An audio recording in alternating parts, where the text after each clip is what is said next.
What's up, YouTube? HoneyBee here, bringing you a new Mortal Kombat video with Beastcoast. And in this video, we're going to be going over Devora, the main variation that I like to use. And we're going to give some tips and tricks of how to play her, how to excel with her in certain situations, and the type of things that you should be looking for when you're playing this character. First of all, what we have to go over is what variation we're using. So this one that I like to use is her teleport type of variation that has Widow's Kiss and Strepsiptera. Strepsiptera is the commonly referred to as the poop and bug move that gives her a bug that goes on the ground.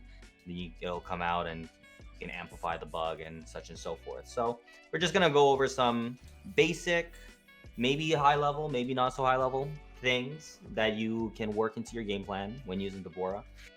The first thing we're going to talk about is the neutral game and how to approach that using Devora. So here we have Devora. I'm playing against Sub-Zero. We're just going to put the frame data on because it's generally good to have that there. And we're going to have our opponent just set to block out here. So generally, when it comes to the neutral game, it's always going to be very different depending on whatever characters you play. Some characters have great range, some characters don't. And that will affect how you choose to go about it. But one thing that I will say is when it comes to basically every matchup, you have to really make use out of Devora's good range tools. Now, those things are basically her down 4. As you can see here, it can hit your opponent from pretty far. Yeah, pretty far out there. You'll see that it looks like it's hitting him, but it's not. But it's right there. It's pretty far range for a down 4. She has her jump 1, which also is arguably, I would say, the best jump 1 in the game. The only thing that you do have to worry about, though, is it does have a hitbox on it, so it can be anti-aired by your opponent. But outside of that, like it's quite strong. It has great range on it, and you get some really good plus frames from it when you hit them from certain heights, from the optimal heights and stuff like that. You can get some really good frame advantage. Use that to come in and pressure your opponent. So you got your down 4, you got your jump 1, also forward 1. As you can see, it's a high attack, but it has a really good range on it too. You can hit your opponent from, around there. And she has her forward 2. Her forward 2 has really great range on it. As you can see, you can hit someone basically just around half screen, a little bit, maybe a little bit less than half screen. And then you can hit confirm that into a full combo if you hit. The one thing about the forward 2, though, is just if you do it and you whiff, it's very, very punishable on whiff. It has a lot of recovery, so you got to be careful about that when you're using it. But those are the main tools you're going to want to use with Devora when you're trying to play neutral. Using jump in 1s for max range, using your down 4s. You can also incorporate your sweep a lot, I would say, because her sweep is quite good. It's quite negative on block, about -10, -11, depending on the spacing. But if you are far enough away from your opponent, no one's really going to be punishing it anyways. So you can use those. You can use your forward 2, your forward 1. Those are basically the stuff you're going to use. And then off of, like, for example, jump-ins, you can go into throws. You can do jump-ins into maybe a shimmy with the forward 2. You can do a jump in just straight into a forward 1-3 for pressure and to see if you can get a hit confirm off of your opponent potentially trying to press a button.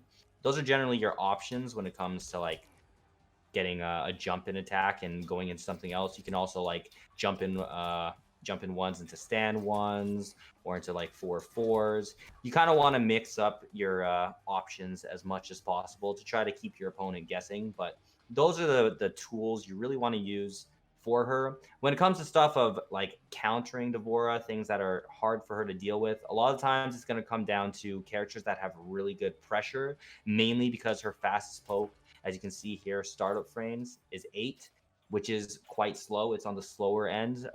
Generally, characters will have a 6 or a 7 frame poke, but Devora's is 8, meaning it is harder for her to actually take a turn sometimes when your opponents are pressuring you. Also, when you do hit someone with a stand 1, maybe they're trying to follow up with highs and you want to do a quick micro duck into a stand 1-2, you don't get as much out of it because you can only combo that into your down back 4, or you can combo that into your back forward 4, both of which don't give a lot of damage. You can't get any actual full combos off of your stand 1 unless you're playing Shao Kahn, Garrus, or Kotal. So those are basically like the main weaknesses that she has, is just that if you do get micro ducks, into stand 1-2s, you're not going to get a lot of damage out of it. She doesn't have really good quick buttons that can help with pressure very well, and she can get zoned out since her projectiles are kind of bad, but that's what we got the teleport for.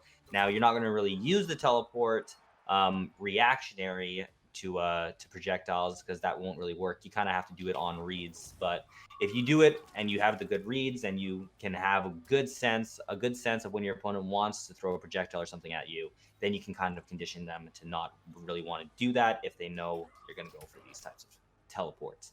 Let's talk about some of her combos. So when it comes to combos, mid-screen, a lot of times it's going to be the same kind of thing. You're going to hit someone with some kind of starter, forward 1-3, for example, into that teleport, and you're going to amp it. After you amp it, you're going to go for puddle. Now, if you get it at the perfect timing, it's kind of hard. It's kind of hard to hit, but if you get it with the perfect timing, you can follow up with a jump 2 for optimal damage. As you can see right now, I'm kind of messing it up. There we go. And if you get that, you can do that into a poop and bug setup. You get 28% for it. Now, the thing is, the timing, it's kind of different when it comes to online and offline. I'm on the online mode, but there we go. Do that, you get 28% into the pooping bug, at which point you can use that to then make yourself safe if you want to go for an overhead mix-up, you want to go for a stagger of some sort. We can set the AI to do auto block, and that'll give us a good indication of what it's going to look like. So something like this, something like this, and then you can do something like that.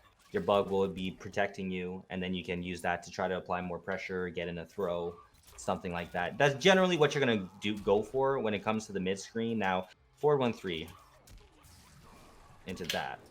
Puddle, you do the stand 4 telly, and then you get the back 3-4, and then you can do that into a side switch, continue the combo. Generally, I would say if you're going to go for a combo like this, you'd want to end with the poop and bug so that you can apply some pressure afterwards like this, and then use that to then try to apply some pressure and open up your opponent again. A lot of times you will be having to incorporate throws in some capacity. You just don't want to be too obvious with it, because, you know, in this game, if a throw gets ducked, you can get down to crushing blow for your troubles. You can get just full combo punished by quick micro ducks. So you got to be a little bit careful with that, but that's generally what you're going to be doing when it comes to this character.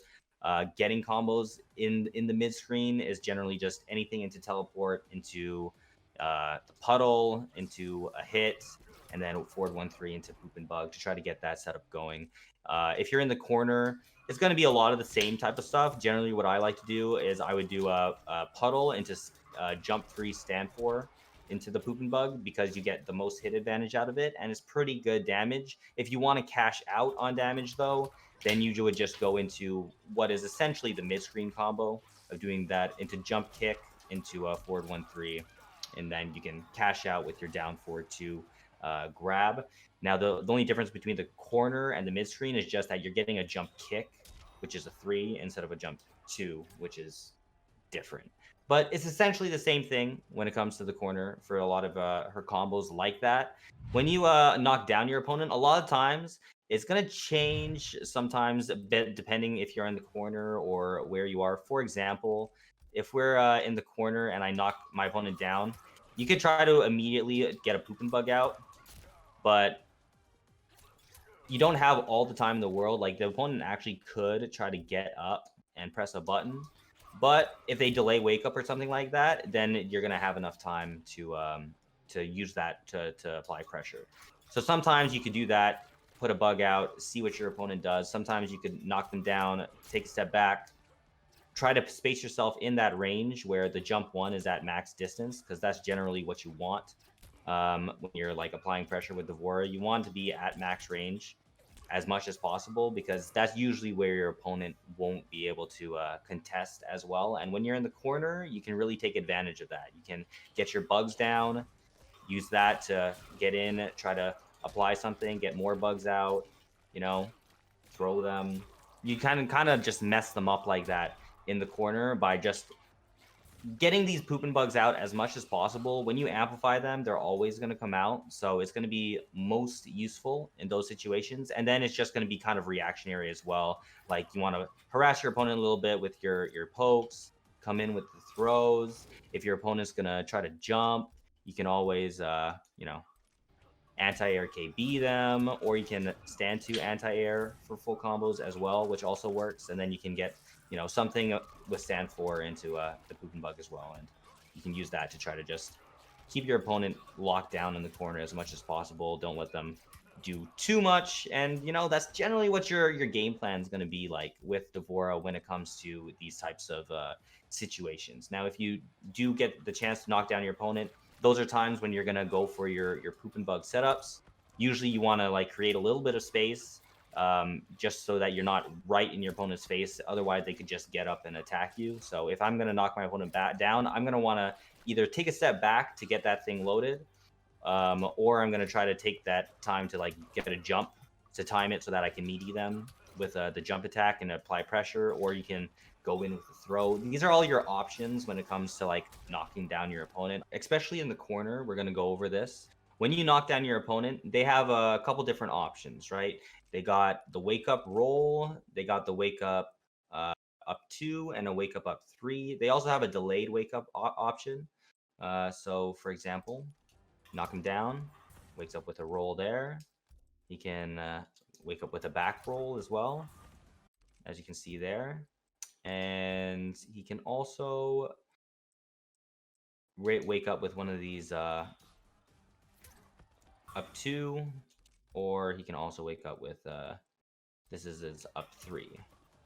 And that's a universal thing. Every character in the game has these types of options. It changes a little bit with each character, with like what kind of attacks they're going to use. They can also wake up with they can also delay wake up. They could get up with a throw, but usually that's not something you're going to really worry about. But when you knock down your opponents, let's see here.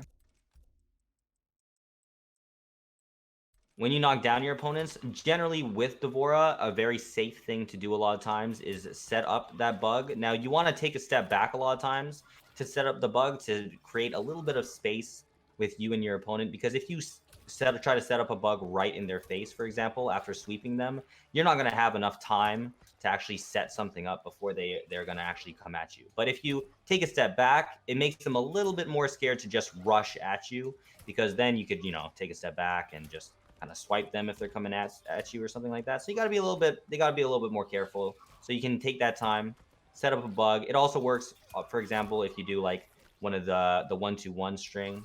Now with this, they could try to immediately get up. For example, we're gonna have the AI set to get up. But as you can see, you do have time to actually block. Do this, set up the pooping bug. You could even bait a flawless block up 3 with a flawless block, for example. Make him wake up with the up 3, and then you could flawless block it into an up 2 or something like that. Or you could also try to flawless block it and just punish it, depending on the character. But with Devora, she's not going to get a whole lot out of it unless you like spend the bar. So that's just like something to look out for example. But you could do something like that, for example, and catch them if they're trying to like wake up 3. But just know that if you do knock them down with something like this, like with a 1-2-1, you can get that pooping bug out there without them having the option of punishing you. It's just that if you get it out there like that, they'll be able to wake up with that, and then it'll make your bug go away. Now you could put it down, amplify it, and now you're going to get 2 bugs still coming out regardless. So that could be a good option that you could go for sometimes.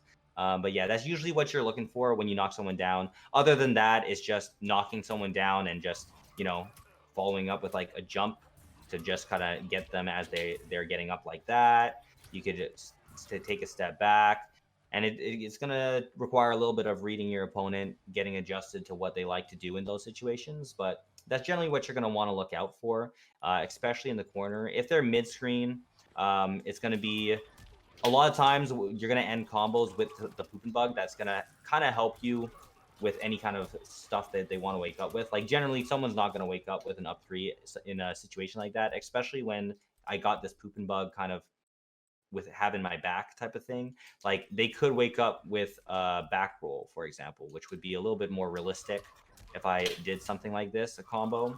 We're just going to make it simple, and I'm just going to go into this.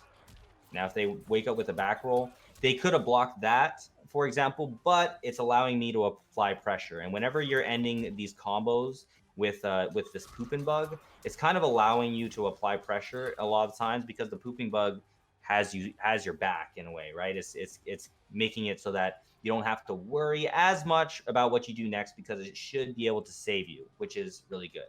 Now, on the opposite end, let's say my opponent knocks me down. In that situation, we're going to have Sub-Zero knock you down and then follow up with this overhead, right? If you get knocked down, a lot of times what I like to do is I like to wake up back rolls because as you can see, a wake up back roll could full combo punish an attempt at O-keying me, for example. Whereas if I just get up and block, you know, maybe I guessed wrong and I got hit by the overhead. Now I could wake up with an up 3 to stop him, right? Could wake up with a forward roll as well. But generally, a back roll is one of the safer options. A lot of times, your opponents will have to make harder reads to stop you. Now, they could throw you out of a wake up, but that's just one of the risks that you have to take in those situations. But a lot of times, the back roll is really good because if you do catch your opponent whiffing buttons like that, you can always just come in with the forward 1-3, get a full combo, and now all the momentum's in your side. So that's generally what you're going to want to be looking out for when it comes to D'Vorah. These were just a couple tips and tricks to look out for when it comes to using D'Vorah, how to approach your opponent, and I hope it helps. And yeah, make sure you guys like, comment, and subscribe, and I hope to see you guys in the next video.